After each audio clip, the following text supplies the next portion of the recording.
Hello friends, मैं नवीन तिवारी। दशम competition classes के ऑनलाइन यूट्यूब प्लेटफॉर्म में मैं फिर से एक बार स्वागत करता हूं। मेरे सभी भाई, सभी लोग अच्छे होंगे। और आज हम लोग जो अपना लेक्चर लेकर आए हैं, ये लेक्चर अपना बहुत इम्पोर्टेंट है। जो हमारे एसएससी के जितने भी ऐसे बच्चे जो एसएससी के एग्ज़ाम देते हैं, तो देखिएगा एसएससी के एग्ज़ाम में सबसे महत्वपूर्ण जो प्रश्न हमारे ऐसे होते हैं जो हमसे अधिकांशतः छूट जाते हैं, वो इकोनॉमी चैप्टर्स होते हैं, अर्थशास्त्र से होते हैं। आज हम लोग जो लेक्चर लेकर आए हैं, ये अर्थशास्त्र से ही संबंधित है। आज हम लोग अर्थशास्त्र से संबंधित जो भी अभी लेटेस्ट में जितने भी एग्जाम हुए हैं, उन सभी एग्जामों में जो भी प्रश्न आए हैं, हम उन्हीं पर क्या चलाएंगे आज भैया, चर्चा चलाएंगे। तो अपना जो चैप्टर है वो अर्थशास्त्र है। और अर्थशास्त्र का सबसे पहला मैंने लेक्चर आज बनाया है। अभी मैंने स्टार्टिंग में इंपॉर्टेंट कुछ क्वेश्चन रखे हैं जो लेटेस्ट एग्जाम में आए हैं, और उसके बाद धीरे धीरे आपको हर अर्थशास्त्र के हर टॉपिक बाय टॉपिक आपको लेक्चर क्या होते रहेंगे भैया, प्राप्त होते रहेंगे। इसी के साथ अपनी मैं क्लास स्टार्ट करता हूं। और जो अपना सबसे पहला क्वेश्चन है, ये अभी हाल ही में एमटीएस 2022 में इस क्वेश्चन को क्या किया गया था बेटा, पूछा गया था। लिखा गया, भारत में इनमें से किस संस्था द्वारा 1 रुपए की करेंसी नोट और सिक्कों का निर्गत किया जाता है। ये लोग सभी लोग जानते होंगे, क्वेश्चन हमारे पेपर में अधिकांशतः पूछा जाता है कि हमारे यहाँ करेंसी नोट और जो होते हैं, हमारे पास 2 प्रकार के नोट होते हैं, बैंक नोट होता है, करेंसी नोट होता है। जो हमारे यहाँ बड़े नोट होते हैं उनको बैंक नोट, जो छोटे नोट होते हैं उनको करेंसी नोट। लेकिन आपको बताना चाहूंगा कि ये क्वेश्चन उसी से संबंधित है, लेकिन इस पर सिर्फ एक लॉजिक छिपा हुआ है कि जहां पे लिखा गया 1 रुपए, क्या लिखा हुआ है, 1 रुपए।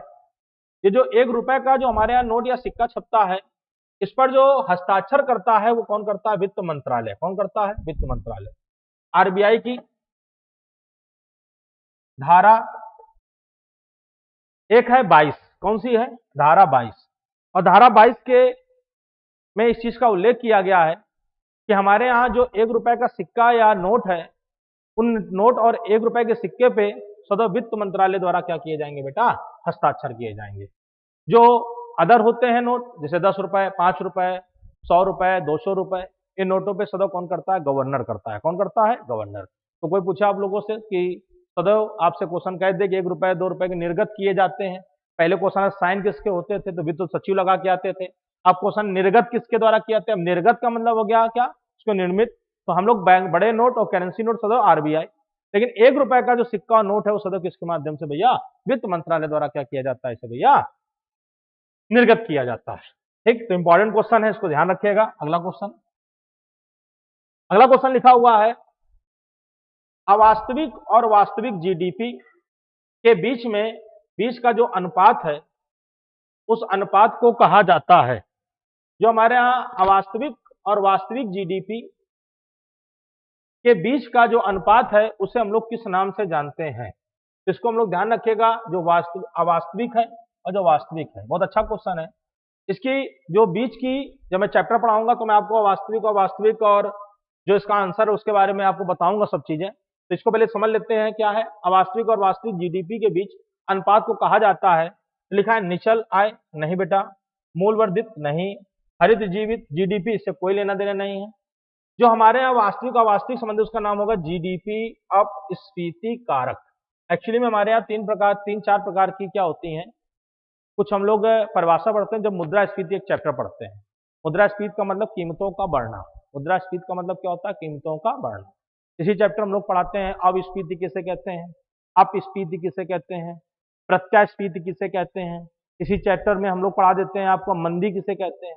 इसी चैप्टर में पढ़ाते हैं हम लोग भैया बूम किसे कहते हैं, जब किसी चीज की डिमांड बहुत ज्यादा बढ़ जाए तो उसे बूम कहते हैं।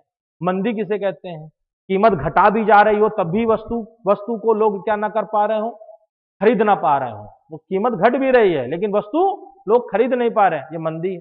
तो जो जो चैप्टर है, ये मुद्रास्फीति चैप्टर है, जो हम लोग इसके लेक्चर देंगे आपको, तो उसके लेक्चर में आपको ये सब चीजें मैं क्या करूंगा, वहां पे समझाऊंगा।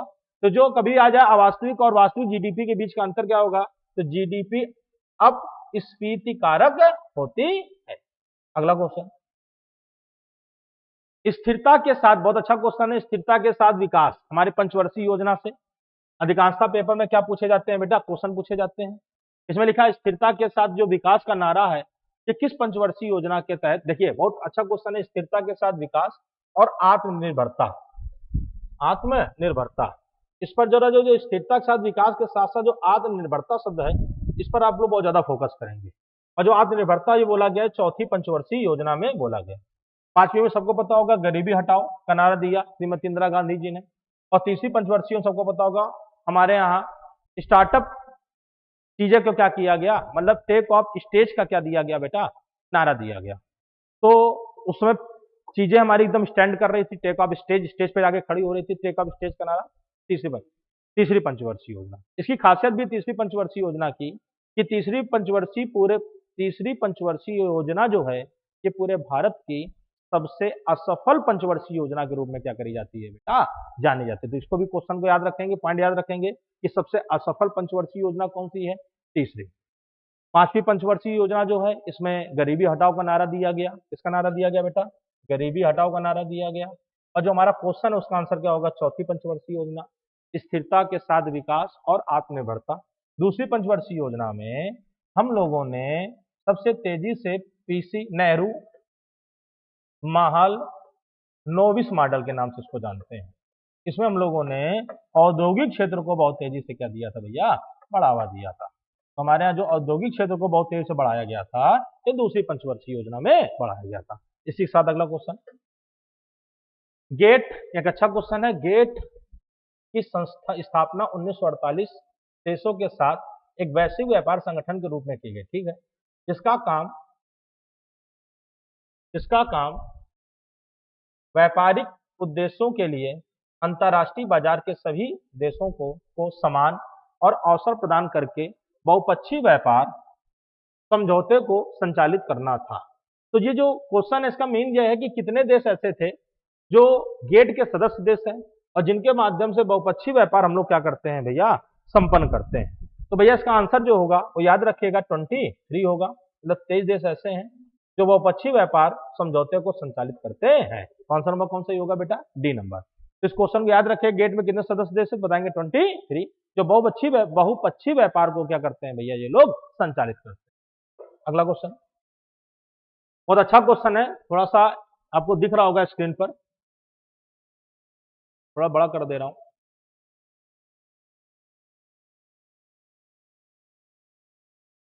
क्वेश्चन लिखा गया है कि जीएनपी के संबंध में निम्न में से कौन सा विकल्प सही है। ये 4 विकल्प लिखे गए हैं। जीएनपी बराबर जीडीपी प्लस शेष विश्व में नियोजित उत्पादन के घरेलू कारकों द्वारा अर्जित कारक आय प्लस घरेलू अर्थव्यवस्था में नियोजित शेष विश्व के उत्पादन कारकों द्वारा अर्जित कारक आय। लिखा है जीएनपी बराबर जीडीपी प्लस शेष विश्व के नियोजित के घरेलू कारकों द्वारा अर्जित कारक आय अर्थव्यवस्था में नियोजित शेष विश्व के उत्पादक कारकों द्वारा अर्जित कारक। ऐसा लिखा है जीएनपी बराबर जीडीपी माइनस शेष विश्व जो ऊपर वाला ऑप्शन है, और उसके बाद जीएनपी बराबर जीडीपी माइनस शेष विश्व जो नीचे वाला ऑप्शन है। सबसे पहले हम लोग इस क्वेश्चन पे सबसे पहले ये फोकस करते हैं कि जीडीपी क्या होती है। जीडीपी किसी भी देश की भौगोलिक सीमा के अंदर एक वर्ष के अंदर, कितने वर्ष के अंदर, एक वर्ष के भीतर अर्जित जो हमारा धन होता है उसी धन को हम लोग किस नाम जानते हैं, जीडीपी। जीडीपी में किसकी आय को जोड़ते हैं, किसकी आय को नहीं जोड़ते हैं, ये मोस्ट इंपॉर्टेंट पॉइंट है, ध्यान रखिएगा। ऐसे व्यक्ति जो विदेश से हैं और भारत में रह रहे हैं, ऐसे व्यक्ति जो विदेश से हैं और भारत में रह रहे हैं, और ऐसे व्यक्ति जो भारत के हैं विदेश में रह रहे हैं। तो बस इन्हीं 2 पॉइंट याद रखिएगा। ऐसे व्यक्ति जो भारत के विदेश में रह रहे हैं और ऐसे व्यक्ति जो विदेशी हैं जो भारत में रह रहे हैं, इनमें किसकी आय को जोड़ा जाएगा। तो ऐसे व्यक्ति जो विदेशी हैं जो भारत में रह रहे हैं, कि मैंने कहा किसी देश की भौगोलिक सीमा, तो जो भारतीय उनकी तो आय जोड़नी है। ऐसे भारतीय जो विदेश में पैसा कमा रहे हैं, जो विदेश में पैसा कमा रहे हैं, उनसे आय से कोई लेना देना नहीं है।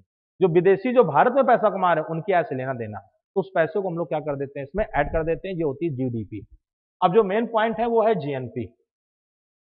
जीएनपी में क्या होता है कि जीएनपी होता है जो हमारे यहाँ पूरा विश्व जो पैसा कमा रहा है, पूरा ओवरऑल जो पैसा कमा रहा है, इस पैसे में एक ऐसा पैसा जितना भी विदेशी भारत के अंदर पैसा कमा रहा है उसका पैसा, और हमारे देशवासी जितना भी विदेश में पैसा कमा रहे हैं वाला पैसा, दोनों पैसों के अंतर को जीडीपी से लेस करो या जोड़ दो, जो भी स्थितियां पैदा हो रही हो, और जो शेष निकल के आया वही हमारे GNP, gross national product, gross national product, सकल राष्ट्रीय उत्पाद।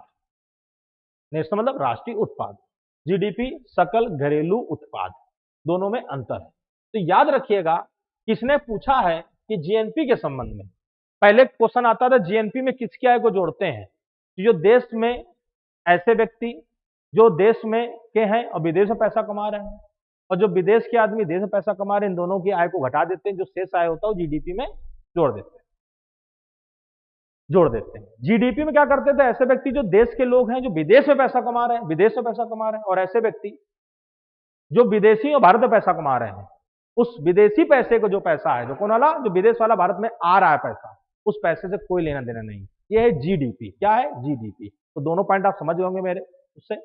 तो इसका जो मेन आंसर होगा आज के पेपर में, देखिए घुमाया गया इस क्वेश्चन को, कि बस क्या किया गया, थ्योरी में घुमा दिया गया।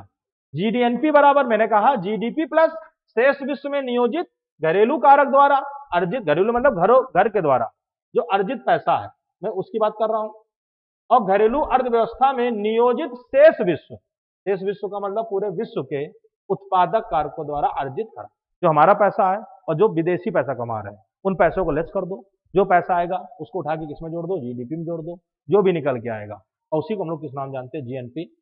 इसी को हम लोग किस नाम से जानते हैं, जीएनपी के नाम जानते हैं। इसका जो आंसर नंबर होगा, आंसर नंबर कौन सा ही होगा बेटा, बी नंबर।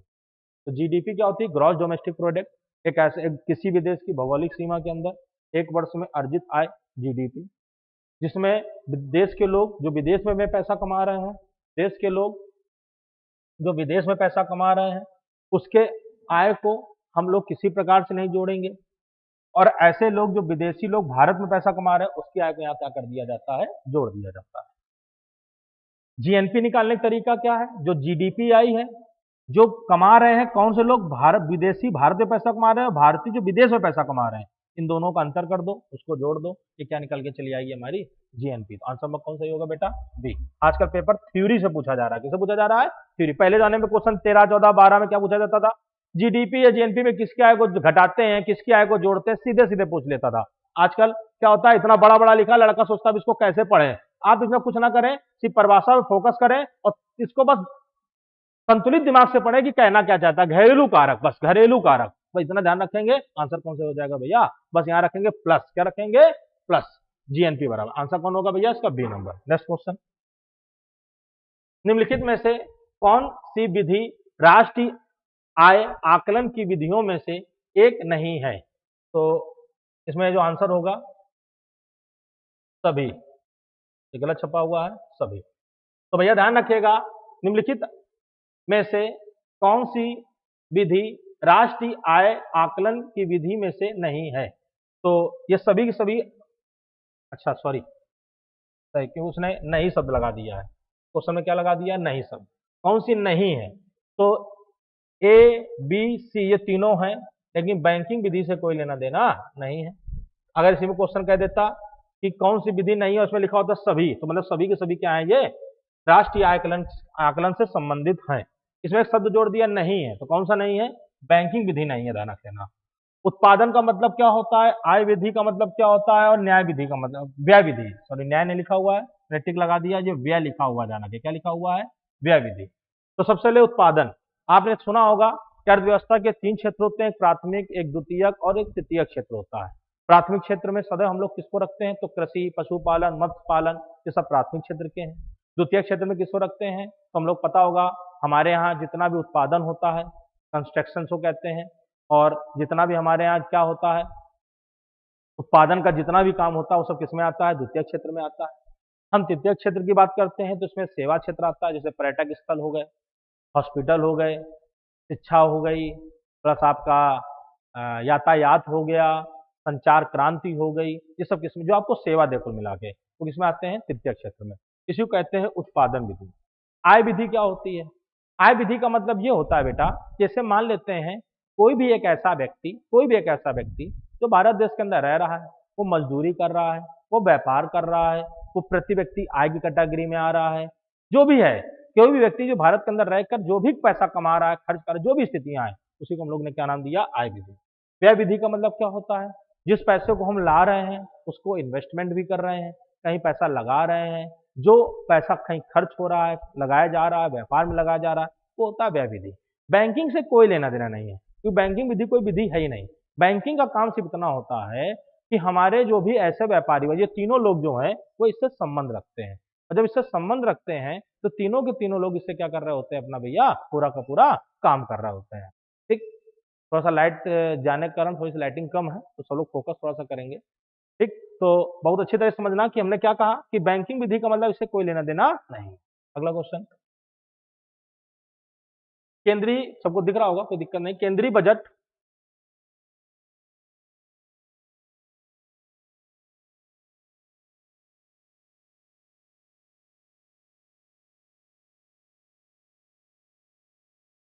देखा, केंद्रीय बजट 2021-2022 में पिछले वर्ष की तुलना में स्वास्थ्य और कल्याण के लिए आवंटन में वृद्धि की गई। तो इस बार भैया ध्यान रखिएगा, अच्छा क्वेश्चन है। 21 और जो 22 का बजट था, अभी 22 और 23, अभी क्योंकि चुनाव है तो हमारे यहाँ 23 और 24 का बजट नहीं होगा, इसलिए हम लोग आप लोग को पढ़ाते हैं, जब इकोनॉमी हम लोग पढ़ाते हैं तो लेखा अनुदान और अंतरिम एक बजट अंतरिम विधेयक पढ़ाते हैं। तो इस बार जो पारित होगा वो क्या होगा, अंतरिम विधेयक। क्या होगा, अंतरिम। सरकार को लेखानुदान का 2 गुना मतलब 4 महीने का पैसा देकर और उससे काम क्या किया जाएगा, कराया जाएगा। तो यहाँ पे आंसर जो होगा 21-22 का, वो इस बार स्वास्थ्य और कल्याण के क्षेत्र में किया गया 137%। आंसर ध्यान रखेगा कि 21-22 के बजट का है, कितना था भैया, 137%।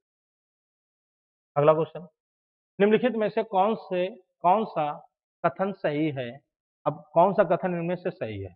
सकल घरेलू उत्पाद वही जीडीपी का आकलन करते समय केवल विपणन विपणन समझते हो ना, मार्केटिंग, क्या भैया, मार्केटिंग की गई वस्तुओं पर विचार करते हैं। तो मैं आपको बताना चाहूंगा कि जीडीपी सदस्य 2 क्षेत्रों पर डिपेंड करती है सबसे ज्यादा, एक द्वितीय क्षेत्र और द्वितीय तृतीय क्षेत्र। अब द्वितीय क्षेत्र में क्या होता है, तो द्वितीय क्षेत्र में आप सबको पता होना चाहिए, हमारे यहाँ उत्पादन जो आता है वो सब किसमें आते हैं, द्वितीय क्षेत्र। उत्पादन में क्या होता है, विपणन, मार्केटिंग होती है। क्या होती है, मार्केटिंग होती है, ध्यान रखिएगा। ठीक, तो इसका मतलब आंसर नंबर ए क्या है, सही है। एक महिला द्वारा अपने घर पर किया गया कार्य सकल घरेलू उत्पाद के दायरे से बाहर रखा गया, बिल्कुल सही है। इससे कोई लेना देना नहीं है कि कोई महिला किसी घर में काम कर रही है और उसको उससे क्या निकाल के किया गया, बाहर रखा, बिल्कुल सही है, इससे कोई मतलब नहीं है। सकल घरेलू उत्पाद का अनुमान लगाने में केवल अंतरिम वस्तुओं और सेवाओं, देखो आ गया, मतलब तृतीय क्षेत्र में सेवा क्षेत्र आता है और द्वितीय क्षेत्र में हमारे यहाँ क्या आता है, इंफ्रास्ट्रक्चर, मतलब कि उत्पादन। आपने मैन्युफैक्चरर का नाम सुना होगा, कंस्ट्रक्शन का नाम सुना होगा, मतलब उत्पादन प्लस मैन्युफैक्चरर, ये दोनों आते हैं। वही लिखा है केवल अंतरिम वस्तुएं और सेवाओं, आ गया सेवा और उत्पादन। इसका मतलब आंसर बेटा कौन सा सही होगा हमारा, पहला भी सही है, दूसरा भी सही है और तीसरा भी सही है। बहुत अच्छा क्वेश्चन है। आजकल एसएससी ऐसे क्वेश्चनों पर क्या कर रहा है बेटा, फोकस कर रहा है। इन क्वेश्चनों को बहुत अच्छी तरह समझना कि इन क्वेश्चनों का कहने का मतलब क्या है। इन क्वेश्चनों का कहने का मतलब थ्योरी को बहुत अच्छी तरीके, आप परिभाषा क्लियर करेंगे, थ्योरी ऑटोमेटिक क्लियर हो जाएगी। तो मेरे यहाँ तो समझ गए होंगे कि हमने कहा सकल घरेलू उत्पाद में आकलन करते समय विपणन मतलब व्यापार, मतलब आप उत्पाद कर रहे हो, आप कृषि कर रहे हो, आप मत्स्य पालन कर रहे हो, पशुपालन कर रहे हो, तो आप व्यापारी कर रहे हो। विपणन का मतलब क्या है, मार्केटिंग। विपणन का मतलब क्या है, मार्केटिंग। ये इकोनॉमी के शब्दावलियां हैं। एक महिला जो अपने घर पर कार्य, उससे कोई लेना देना नहीं है। कोई महिला घर पे काम कर रही है तो हमारी इनकम का वो स्रोत जनरेट कर रही है अपने लिए, लेकिन उसका जीडीपी से, तो जीडीपी में उसकी इनकम तो श्योर है क्योंकि वो नेशनल इनकम पे आएगी। और नेशनल जीडीपी में सबसे ज्यादा इनकम कहाँ से होती है, उत्पाद क्षेत्र और सेवा क्षेत्र से। ठीक, तो सकल घरेलू उत्पाद के दायरे से बिल्कुल इससे कोई लेना देना नहीं है। ठीक, लेकिन जीडीपी में उस महिला किया गया जो कार्य है, क्योंकि कार्य किया गया है, कार्य किया गया है, लेकिन अगर उस कार्य से उसको पैसा दिया जा रहा है तो जो पैसा आ रहा है वो तुम्हारे जीडीपी का एक भाग बन जाएगा। लेकिन सिर्फ कार्य किया जा रहा है, उससे कोई लेना देना नहीं है। मार्केटिंग से तो पैसा आता है। अब यहाँ पर क्या क्या, अंतरिम वस्तुओं एवं सेवा पर किया गया विचार। इसका मतलब क्या है कि अगर अंतरिम वस्तु सेवा पर विचार कर रहे हो, तो किसी को सेवा कर रहे हो, किसी चीज बुला रहे हो, किसी व्यक्ति के लिए आपने क्या किया, ओला गाड़ी मंगाई है, आपकी वो सेवा करेगा, स्वाभाविक है आपको लखनऊ छोड़ेगा तो आप उसके लिए क्या दोगे, उसको पैसा दोगे। आंसर नंबर 1, 2, 3 तीनों के तीनों क्या है, सही। अगला क्वेश्चन, अच्छा क्वेश्चन है, एनबीएफसी, एनबीएफसी और एमएफआई के लिए व्यक्तिगत ऋणों हेतु न्यूनतम और अधिकतम ब्याज की दर के बीच अधिकतम अनुमेय अंतर क्या है? ये याद रखिएगा, अच्छा क्वेश्चन है। उस समय 2022 का जो हमारे यहाँ क्या हुआ, बजट आया, तो उसमें भैया ध्यान रखिएगा, जो बैंकिंग सेक्टर ने हमारे यहाँ जो बैंकिंग नीति आई उसमें एनबीएफसी और एमएफआई के लिए व्यक्तिगत ऋणों के लिए जो न्यूनतम रखी है राशि, वो रखी, याद रखिएगा, 4% से अधिक नहीं हो सकती। कितनी नहीं हो सकती है? 4% से अधिक नहीं हो सकती है। तो यहाँ ध्यान, अधिक नहीं हो सकती, कम हो सकती है लेकिन अधिक नहीं हो सकती। तो आंसर नंबर कौन सा होगा बेटा? B number. इसको याद रखिएगा, जब भी एक आ जाए एनबीएफसी और एमएफआई आ जाए, कितने रुपए, कितने ऋणों की न्यूनतम, तो 4% से अधिक नहीं हो सकती है। आंसर कौन सा होगा? बी। अगला क्वेश्चन, मांग वक्र।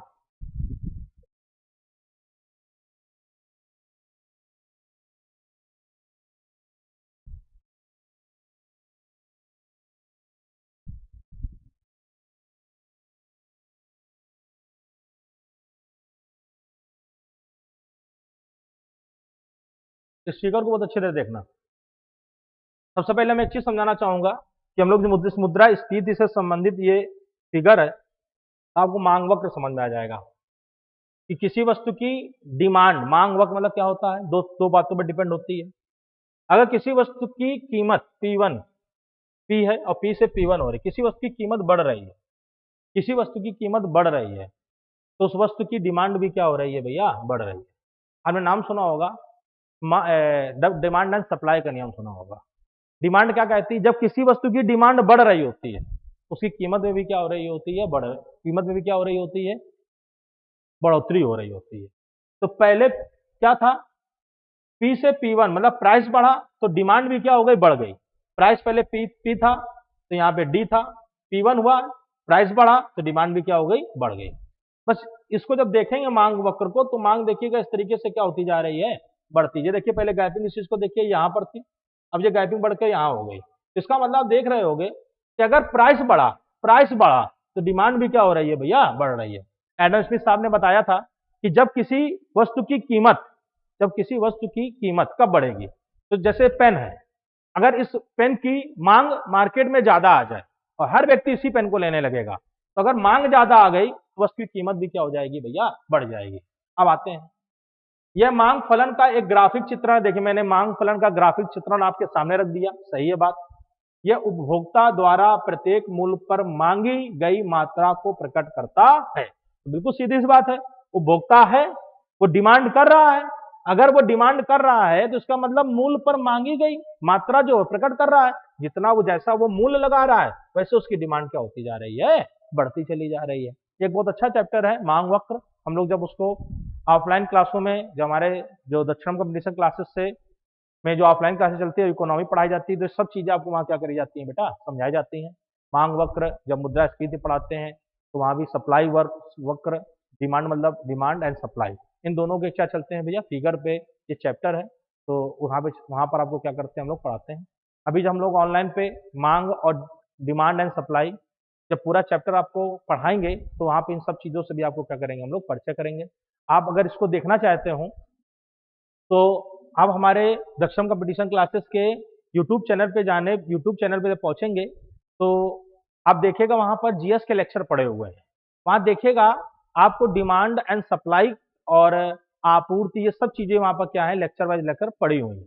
आप वहां पे जाइए, उसको खोलिए और उसको ओपन करना है, उसको पढ़िए। आपको ये सब चीजें वहां पूरी तरीके से क्या की गई है, क्लियर। ये लेक्चर पड़ा हुआ है ऑलरेडी पहले से ही अपने यूट्यूब चैनल पर, आप आराम से उसको देख सकते हैं और देखने के बाद उनको एक एक चीज को समझें, आपको ये पूरा का पूरा ग्राफिक क्या हो जाएगा भैया, चीजें समझ में आ जाएंगी। तो इसका आंसर कौन सही होगा? 1 और 2 दोनों सही होंगे। मतलब आंसर नंबर कौन सही है बेटा? बी। तो आज के लिए हम लोग इस क्लास को यहीं से क्या करते हैं, द एंड करते हैं। जितने भी 10 इंपॉर्टेंट क्वेश्चन थे जो 2022 में लेटेस्ट में पूछे गए थे, मैंने उन क्वेश्चनों पे पूरा डिस्कशन किया कि क्वेश्चन की जो भी चीजें थी मैंने क्लियर करी हैं। और आप सबसे पहली चीज तो जो भी लेक्चर डाले जा रहे हैं दशम कंपटीशन क्लासेस के, उन लेक्चरों को जरूर पढ़ें, जरूर देखें। ये आपके आने वाले एग्जामिनेशन के लिए मोस्ट इंपॉर्टेंट है। और जितने भी लेटेस्ट में आपके एग्जाम लगे हुए हैं, वो सभी एग्जामों में ये क्वेश्चन कहीं ना कहीं क्या होंगे, आपसे मुलाकात करेंगे।